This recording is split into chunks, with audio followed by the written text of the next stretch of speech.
konstitusi adalah norma sistem politik dan hukum membentuk pada pemerintahan negara. Biasanya dikodifikasi sebagai dokumen tertulis.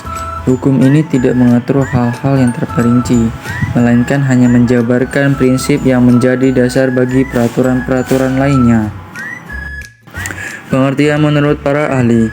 Menyoal pengertian konstitusi, M. Soli Lubis menerangkan bahwa istilah konstitusi berasal dari bahasa Prancis, yaitu constituer, yang berarti membentuk.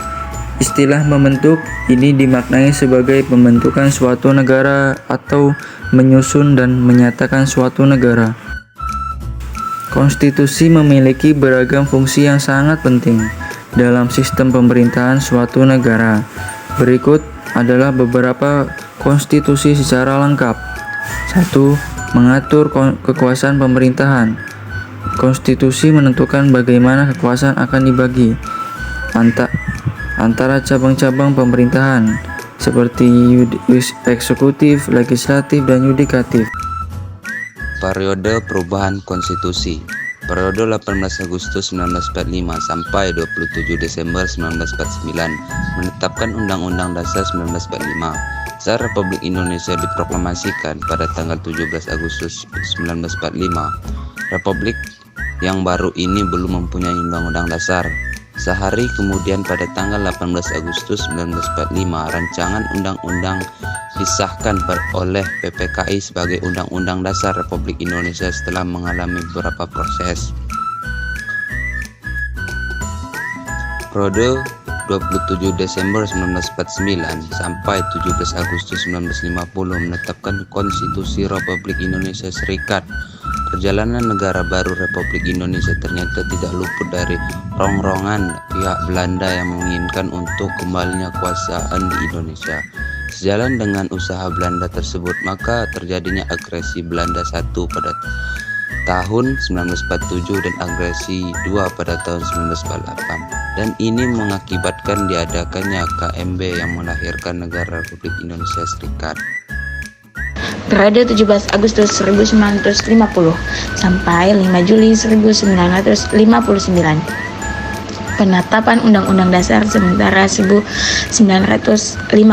Periode federal dari Undang-Undang Dasar Republik Indonesia Serikat 1949 merupakan perubahan sementara karena sesungguhnya bangsa Indonesia sejak 17 Agustus 1945 menghendaki sifat kesatuan.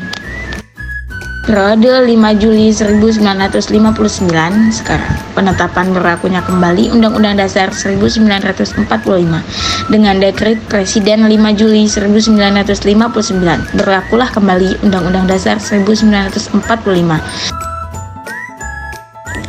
Perubahan konstitusi pada UUD 1945. Perubahan pertama dilakukan dalam sidang umum MPR tahun 1999. Arah perubahan pertama UUD 1945 adalah membatasi kekuasaan presiden dan memperkuat kedudukan Dewan Perwakilan Rakyat atau DPR sebagai lembaga legislatif. Perubahan kedua dilakukan dalam sidang tahunan MPR tahun 2000. Perubahan kedua menghasilkan rumusan perubahan pasal-pasal yang meliputi masalah wilayah negara dan pembagian pemerintahan daerah. Perubahan ketiga ditetapkan pada sidang tahunan MPR 2001. Perubahan tahap ini mengubah atau menambah ketentuan-ketentuan pasal tentang asas-asas landasan bernegara, kelembagaan negara, dan hubungan antar lembaga negara. Perubahan keempat meliputi ketentuan tentang kelembagaan negara dan hubungan antar lembaga negara, penghapusan Dewan Pertimbangan Agung atau DPA, pendidikan dan kebudayaan, perekonomian dan kesejahteraan sosial, dan aturan peralihan serta aturan tambahan.